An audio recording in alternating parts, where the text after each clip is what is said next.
집 마련 노트 제4화 네 번째 이야기입니다. 이제 오늘 이야기할 내용은요. 지금 이제 내년 4월에 재보선 있잖아요. 근데 서울 같은 경우에 지금 부동산 민심이 굉장히 안 좋다는 이야기가 많이 있어요.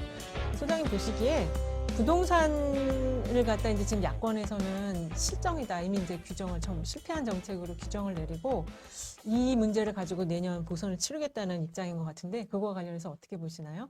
보선까지 얘기해야 됩니다. 네네. 네. 부동산으로 야권에서는 잘 공격에 초점을 잘 맞춘 거죠. 네. 사실 잘 맞췄고 아까 제가 법무부 추미애 장관 얘기하고 그랬지 않습니까? 네. 국민들은 이 현실적인 내 문제를 얘기하는 게 되게 관심이 많거든요. 그쵸. 또 이게 누가 하더라도 쉽지 않은 그 주제긴 하지만 네. 공격의 목표를 잡은 것 같고요. 네. 아까 말씀드린 것처럼 이게 부동산 정책이 바뀌거나 아니면 부동산 정책을 시행하는 얼굴인 김현미 장관이 바뀌거나 뭔가 변화를 주지 않으면 네. 당장 12월 달에 만약에 보선이 치러진다면 네. 저는 지금 이제 여당이 좀 어렵다고 봐요. 예. 그렇게 좋지 않은 걸로. 왜 어려우면 제가 이제 만나는 사람들이 불특정 다수인데 그렇죠.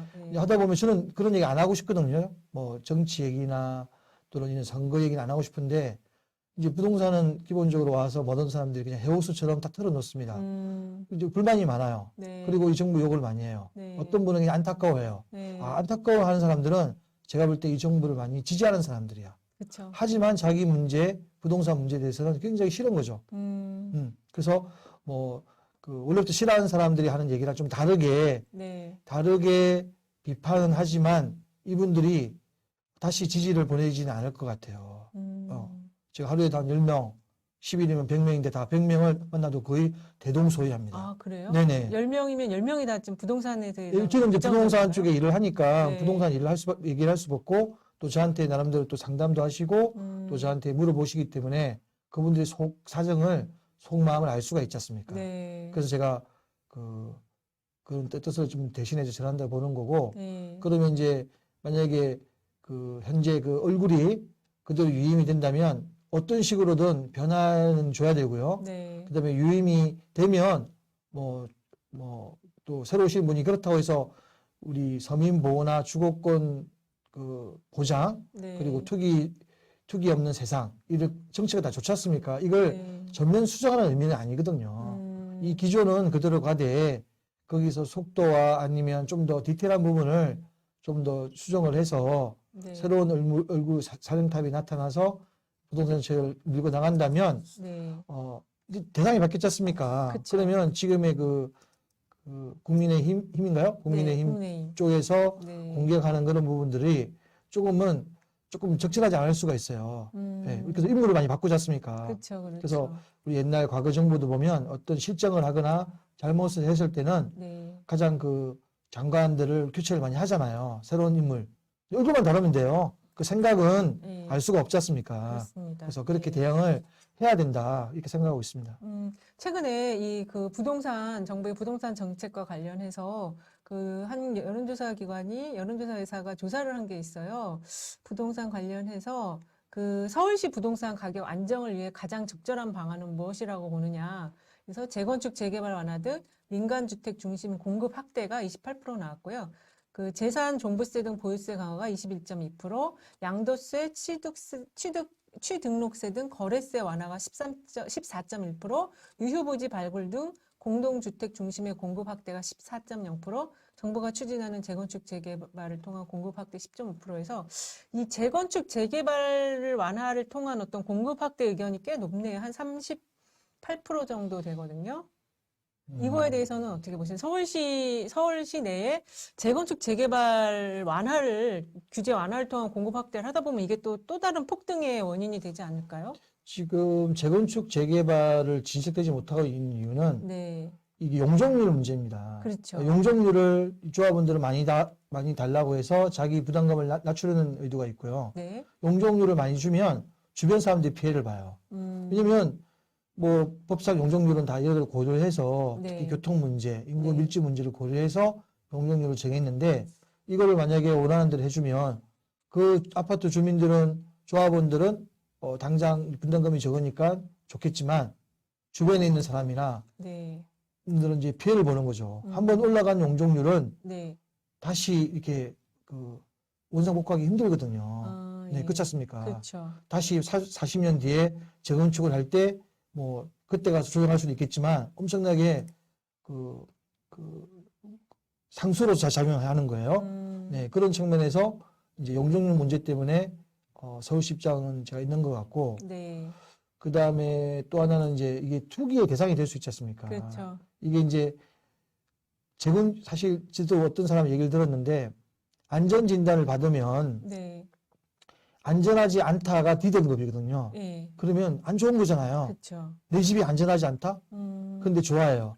이제 재건축에 가까이 왔다. 네, 네, 그렇죠. 그러니까 네. 이게 어떻게 보면 불안전한 게 좋은 거예요. 네. 네, 물론 자연스럽게 네. 재건축이 되고 또 필요한 비용을 지불하면 좋은데 네. 뭐 그렇게 생각하지 않은 사람들이 나쁜 건 아닙니다. 어차피 자기도 자기 삶이 중요하고 또 이렇게 살아왔고 네. 또 이렇게 돈을 벌어온 사람들이 있으면 나라고 왜 그런 기회를 안 주냐 당연히 받을 수 있는 거 아니겠습니까? 그쵸. 근데 정부 입장은 또 그런 것 같아요. 또 그분들 말고 전체 국민을 생각하고 방향을 정해야 되면 뭐든지 달콤한 것만 갈 수는 없지 않습니까? 그쵸. 네. 네. 그래서 그렇지만 이제 그 엄마가 사탕을 몸에 좋은 쓴 약을 줄 때 아기는 안 먹으려고 그래요. 다 싫어해요. 단 것만 원하지. 단 거 먹으면 병 나거든요. 네. 이거를 강압적으로 쓴 걸 줄 수도 있지만 이거를 잘 설득하고 네. 그게 행정 능력이고 컨트롤 능력이거든요. 네. 네. 국민을 잘 방향을 이끌어서 그렇죠. 해나간다면 네. 나만 그렇지 않다는 생각을 가지고 있으면 또 수긍을 하는데 왜 나만 가지고 그래? 그렇게 생각한다면 굉장히 대해서 피해의식이 있을 수밖에 없습니다. 네. 이게 지금 재건축 문제 나오면은 강남에 항상 나오는 아파트가 있어요. 네, 엄마 아파트죠. 네, 엄마 네네. 아파트.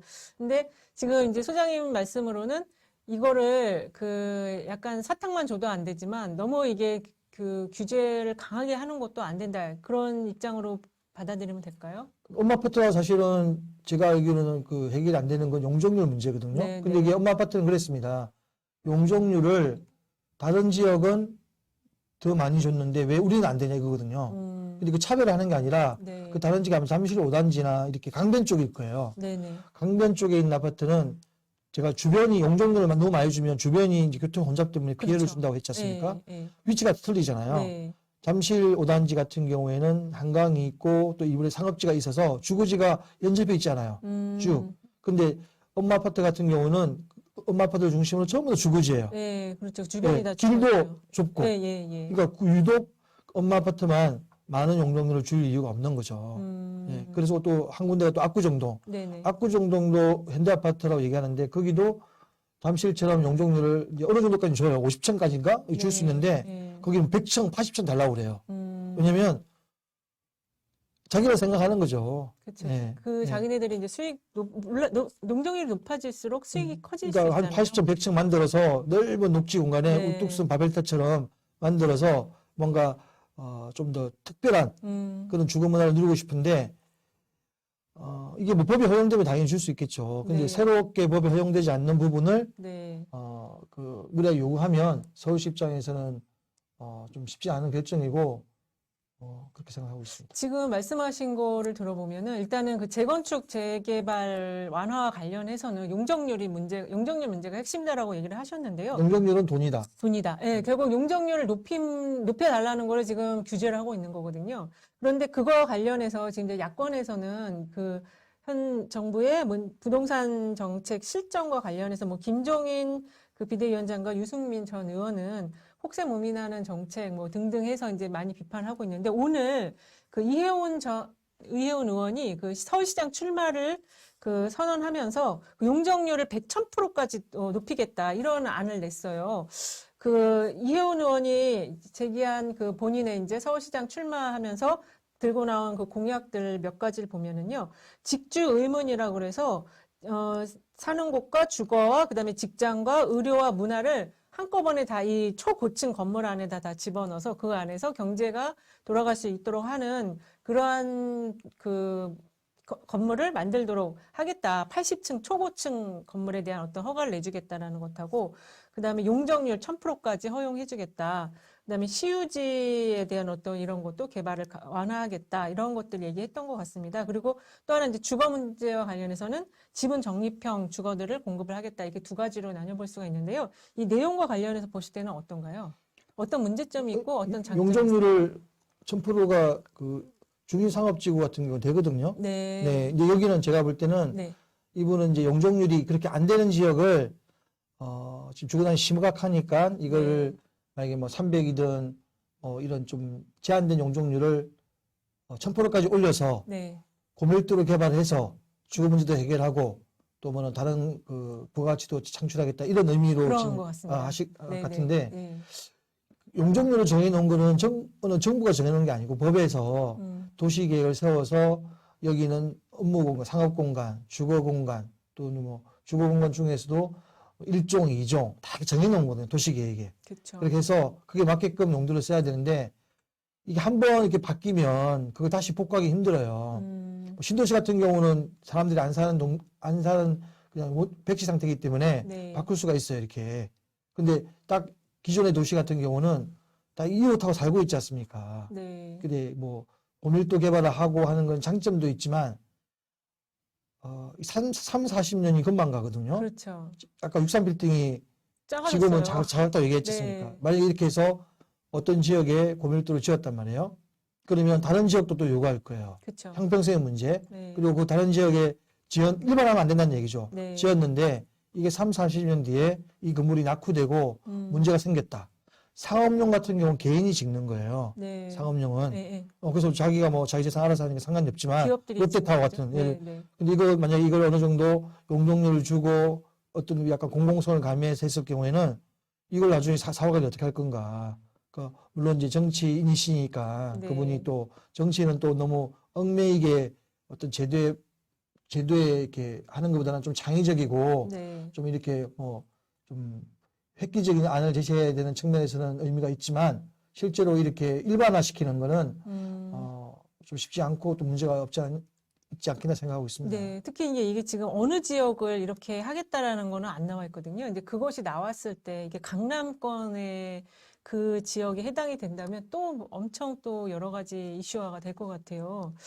그리고 그렇죠. 네. 예, 그리고 지금 강남의 현안은 지금 용적률 높이는 게 가장 큰 현안인데 그거를 풀어주면서 그쪽에 표를 얻는 또 이게 약간 양극화를 유발시키는 그런 정책이 될 수가 있을 수도 있는데 사실은 돌아가신 박원순 시장님께서도 이 용적률을 높여서 기부 체납을 받아가지고 주택 문제 해결하는 방안에 대해서는 검토하셨던 것으로 기사화된 걸 본 적이 있는 것 같습니다. 그래서 이 부분은 이제 어느 지역을 어떻게 할 것인가. 사실 용적률 높이고 초고층에다가 뭐 이렇게 여러 가지 넣어서 상업화를 활성화시키는 거는 이미 나왔던 안이에요. 네. 예, 이미 나왔는데 이제 구체적으로 어디를 어떻게 할 것인가는 안 나왔기 때문에 그런 내용이 나오는 거를 본 다음에 좀 평가를 다시 해봐야 될 것 같아요. 네, 네. 지금 보면은 최근에 또 이제 그 아시아경제가 민즈코리아 컨설팅에 의뢰해갖고 지난 17일 날 유권자 1000명 대상으로 조사한 결과를 보면은요. 현재 임대차 3법을 개정해야 된다. 이 의견이 51.9%가 나왔어요. 그리고 임대차 3법에 대해서 보완 대책이 필요하다. 요건 한 14.7%가 나왔었거든요. 네. 그래서 사실 이 임대차 3법에 대한 어떤 반대 여론이랄까요? 이게 좀 개정해야 된다라는 의견이 생각보다 좀 높은 것 같습니다. 우리 소장님이 보시기에 지금 현 정부가 굉장히 많은 주택 안정화를 위한 대책들을 내놓고 있는데 가장 좀 문제가 되는 거는 어떤 거라고 보세요? 임대차 3법을 얘기를 하면 네, 지금은 현재 입법만 시행되고 있습니다. 네, 전월세 상한제, 그러니까 임대료를 5% 이상 올리지 그렇죠. 말라는 거하고 그다음에 계약갱신 갱신 청구권, 청구권, 네. 말이 청구권이지 형성권이죠, 그냥. 그렇죠. 그다음에 이제 전월세 신고제가 있어요. 네네네. 그거는 내년에 이제 전입신고하면서 하기 때문에 큰 문제는 없고요. 네. 그 두 가지 중에서 저는 임대료 상한은 민법에도 있었고 네. 큰 문제가 아니에요. 네, 오히려 제가 경험한 바에 의하면 안 올린 사람도 많아요. 또 뭐 상황에 맞춰서 맞습니다. 하는 근데 분도 많고 약간 이런데 협의하는 부분이 이 있잖아요. 계약갱신 청구권은 네, 이거는 아까 말씀드렸지만 임차인에도 크게 도움은 이게 안 되고 있습니다. 일부는 모르겠지만 임대인은 엄청나게 이게 그 큰 타격을 주고 있는 겁니다. 사실은. 네. 협의를 하면 뭐 5% 올려서 받고 계속 연장해 줄 사람은 공실 그 안 생기고 좋지 않습니까? 그렇죠. 근데 이거를 의무화하니까는 이거를 역으로 이용한 그 임차인도 있습니다. 그래서 신문을 보면 네. 나가야 되는데 욕을 권리로 생각해서 안 나가. 나쁜 임차인이 네. 그 근거도 없는 돈을 요구한다든가 아, 네, 네. 그러니까 임대인의 공박 상태를 이용하는 거예요. 또 임대인이 당연히 내가 들어갈 수 있는데 불구하고 임대인이 들어갈 수 있거든요. 네, 그렇죠. 네, 그런데 그거를 이제 그 깡짜를 부리는 거죠. 깡짜를 우리는. 네, 깡짜를 부려서 또 뭐 금전 보상하지 않으면 네. 나는 못 나간다. 네. 그러니까 좋은 임차인은 이걸 그렇게 크게 활용을 안 하는 경우가 많지만 나쁜 사람들 중에 임차인 중에서는 이걸 역이용한다. 네. 그런 부분들이 이제 신문에 보도됨으로써 이게 학습 효과가 생길 수도 있어요. 그렇죠. 몰랐던 걸 알게 네. 되죠. 그래서 임대차 갱신권이 갱신 요건이 없더라도 지금 하지 않더라도 우리가 기존에 있는 제도를 이용해서 충분히 할 수가 있고 하더라도 이 시행 시기를 조금은 좀 이렇게 지켜보는 기간이 필요하다. 유예 기간이 좀 필요하다. 네, 더구나 뭐 박광원 의원이신가 네네. 우리 그 민주당의 그분은 3+3. 3+3인데 정말 이거는 저는 아닌 것 같아요. 네, 그렇게 안 해도 시장은 충분히 네. 충격을 받아서 그렇다고 해서 임차인 입장에서 보자고요. 임차인 입장에서 3년 동안 임대만 살아야 돼요. 임차인 입장에서는 네. 물론 중간에 나올 수 있잖아요. 주거가 안정되면 네. 역설적으로 주거가 안정되면 너무 편해요. 편해서 노력을 하지 않습니다. 그래서 주거가 이사를 많이 하면서 내 집 마련의 꿈을 키우지 않습니까? 네, 네. 그러니까 열심히 노력해서 나는 세입자로 살고 있지만 내 자식한테는 집을 마련해 줘야지 하는 세대가 지금 세대거든요. 그래서 의지가 생기는데 너무 공공임대, 모동임대, 평생 임차인만 사는 것에 대해서는 좀 반대를 하고 있어요. 아, 그래요? 네, 물론 이제 사회적 취약계층에 대해서는 네. 국가가 보살펴 줘야 되고 네. 도움을 줘야 되겠지만 나는 젊은 사람이나 어느 정도 되는 사람들은 불합리한 거는 깨쳐야 되겠지만 자생력을 키워주는 게 필요하다고. 그래서 아까 그 지분 그 있잖아요. 네, 지분 적립형. 적립형. 네. 그건 좋은 방법이에요. 네. 그렇게 해서 우리가 한 번에 돈을 내지 말고 나눠서 이게 축적을 내는 해서 어느 순간에 돈이 되면 할 수 있는 그 기회를 주는 건 좋은 것처럼 임차인의 3+3 이렇게 장기간에 임차인으로만 그냥 황금시기 아닙니까? 네. 거기를 너무 안주하게 하는 뭐 효과가 있지 않겠나. 그래서 2+1도 조금은 좀 한 번 더 시행식이나 또 다듬을 걸 찾아보면서 다듬지 않으면 그런 노력을 보이지 않는다면 부동산에 지금 이제 불만이 많은 현 상황에서 정부가 어떤 노력을 보이지 않는다면 좀 문제가 더 심각해지지 않을까 이런 생각을 해봤습니다. 네. 저도 이제 그 부동산 유튜버들 내용 보다가 보니까 어떤 한 보수 유튜버가 전세 살면 집 못 산다 이런 거를 딱 걸어놓은 게 있더라고요. 근데 아마 그런 거와 같은 맥락의 말씀이신 것 같아요. 어쨌든 뭔가 주거를 계속 이제 내 집 마련을 하는 그런 어떤 동기부여랄까 이런 걸 할 수 있게 그 제도를 거기에 맞추는 것도 나쁘지 않은 방법이다라고 얘기를 하시는 것 같은데 사실 이게 지금 부동산 문제가 그 하나하나의 문제점들에 대한 대책들이 다 이렇게 하나하나씩 나오다 보니까 다 연결되니까 이게 지금 굉장히 꽉 막힌 어디 출구가 없는 그런 정책이 돼버렸다는 지적도 있더라고요. 네, 그러니까 그때 처방을 할 때마다 처방에 필요한 걸 쓰는데 네. 이게 단기간에 너무 많은 처방을 하다 보니까 약효가 나중에 서로 영향을 줘가지고 네. 이게 약효에 예상하지 못한 부작용이 넣을 수 있는 거예요. 그래서 전에 대출 규제 또는 그 부동산 세금 문제, 네. 그다음에 임대 3법, 그다음에 주택 임대 사업자 제도. 네. 그러니까 이게 시장이 그럼 나보고 어떡하란 말이야. 지금 임대 사업을 하시는 분들이 많이 매물이 나오기 시작했어요. 많이 나오죠. 예, 나오는데 네. 이걸 받아줄 사람이 없어요. 왜냐하면 받아주고 싶은데 투자 상품은 아니고요. 실소유자, 그렇죠. 실수요자가 이제 그걸 해야 되는데 뭐 임차인이 있어서 실수할 수 없는 물건이나. 그래서 이제 굉장히 뭔가 이게 매물을 많이 내놔서 실수요자가 이게 사용할 수 있는 게 목표 아닙니까? 그렇죠. 그러면 거기까지 계산을 해서 지금 시점에서 점검을 해서 이제 그 길을 해결할 수 있는 길을 또 제시하는 건 이 정부의 그 올바른 자세라고 생각해요. 충분히 할 수 있습니다. 네. 뭐 내가 정책을 펼쳤는데 이걸 얼마 전에 뒤집고 해서 뭔가 좀 이렇게 재신이 없어진다든가 그런 거 생각 안 하셔도 돼요. 네. 정말 정부가 뭐 이게 그 힘 있는 그 권력을 가진 사람이 미안하다, 잘못했다고 얘기할 수 있는 만큼 더 그 감동을 주는 건 없어요. 그렇게 쉽지 않거든요, 사실은. 네. 근데 그랬으면 좋겠습니다. 그러니까 지금 이게 임대사업자 문제가 굉장히 좀 심각한 것 같은데, 나는 2017년에 이걸 양성화하면서 그때 막 등록을 시켰잖아요. 등록을 시켰는데 지금 이제 상황이 세금으로 이제 이걸 조이다 보니까 이게 지금 금방 말씀하신 것처럼 매물을 내놨는데 이거 받아줄 사람이 없는데, 지금 현재 정부 정책을 보면은 그 단기적으로 공급을 확 늘리겠다고 하잖아요. 그럼 받아줄 사람이 없는 상태에서 공급이 지금 확대가 되어 있고, 그리고 이걸 받아주기에는 이게 잘못하면 갭 투자가 돼버리니까 지금 완전 임대 사업자 입장에서 보면 진퇴양난에 들어가 있는 것 같긴 합니다. 어쨌든 지금 정부 정책과 관련해서 저희가 여러 가지 이제 시장의 목소리들을 들으면서 그 조그만 힘이라도 이 시장이 안정되고 또 우리 그 임대주나 임차인이나 모두 다 행복해야 되잖아요. 그런 거에 대한 아이디어라도 좀 드릴 수 있는 그런 방송이 되도록 노력하겠고요. 오늘 현재 그 부동산 서울 민심과 관련해서 간단하게나마 저희가 부족하나마 이야기 나눠봤습니다. 다음 시간에도 서울의 그 부동산 민심에 대해서 더 깊이 있게 여러 가지 측면으로 점검할 수 있는 그런 방송 만들도록 하겠습니다. 오늘 말씀해 주셔서 감사합니다. 감사합니다. 네.